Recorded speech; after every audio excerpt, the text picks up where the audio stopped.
بسم اللہ الرحمن الرحیم۔ سروشکتیمان پرمیشور کے نام سے آرامبھ کرتا ہوں جو کرپالو ہے، دیالو ہے، رحمان الرحیم ہے۔ پاٹھ سنکھیا 4، سبق نمبر 4، حضرت آدم یا سوائم بھو منو۔ حضرت آدم علیہ السلام کو سوائم بھو منو ویدوں میں کہا گیا ہے، وہ آپ دیکھیں گے۔ پیغمبروں کو ہندو دھرم کے گرنتھوں میں منو، رشی یا آچاریہ بھی کہا گیا ہے۔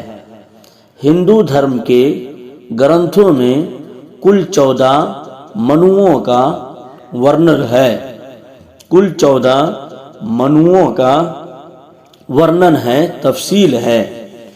ان کے ناموں کا اگلے ادھیائے میں الیکھ ہے۔ آگے سبق میں آپ اچھی طریقے سے اس کو جانیں گے، اس میں تحریر ہے۔ ان میں جو پہلے منو ہیں ان کا نام سوائم بھو منو ہے۔ یہ سب سے پہلے مانو یا حضرت آدم ہیں، سب سے پہلے انسان ہیں، فرسٹ مین ہیں، پرتھم منش ہیں۔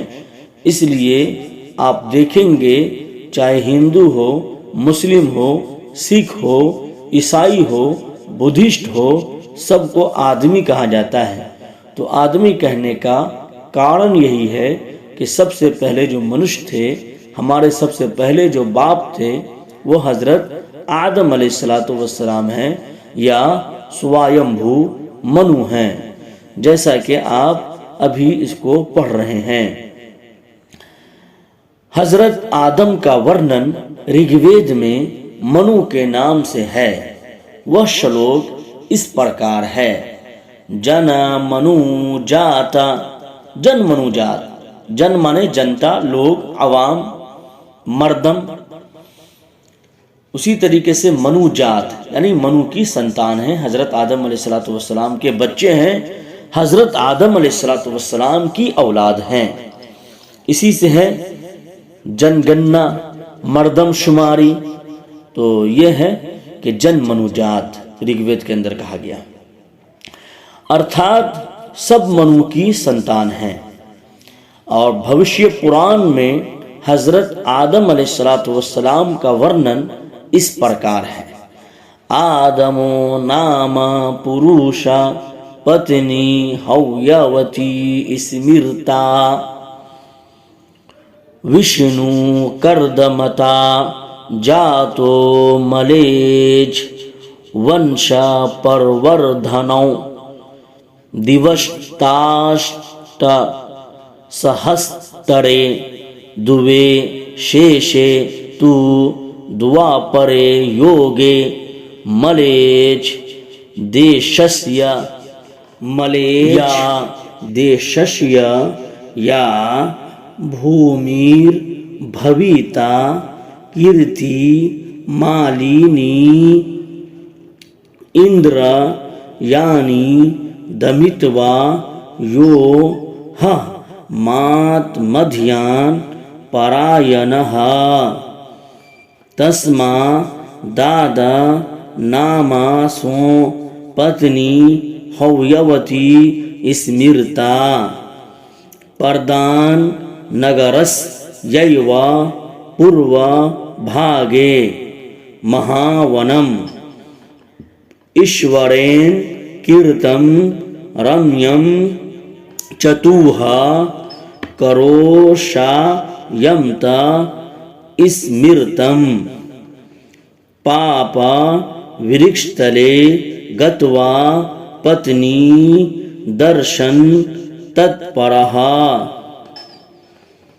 کلیس تترا تسترنا سرپا روپم ہی تتکرتم ونچیتا تینا دھرتین وشنا واگیا